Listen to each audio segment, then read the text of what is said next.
Informohuni me Zhurma TV. Bëni subscribe për më shumë video.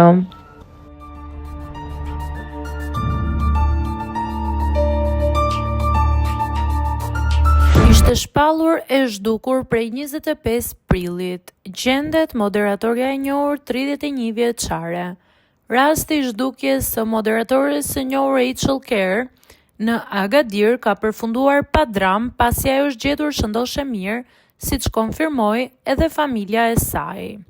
31 vjeçarja nga Dunblane kishte humbur kontaktet më datë 25 prill pasi kishte bërë check-out nga hoteli ku po qëndronte.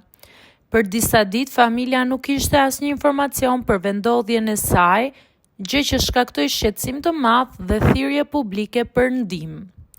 Të mërkurën në mbrëmje, familja njoftoi në rrjetet sociale se Rachel është gjetur dhe tashmë ndodhet me vëllain e saj, pa dhënë detaje të tjera për atë që kishte ndodhur gjatë zhdukjes. Ndërkohë, konfirmohet se po i ofronte mbështetje familjes gjatë kërkimeve.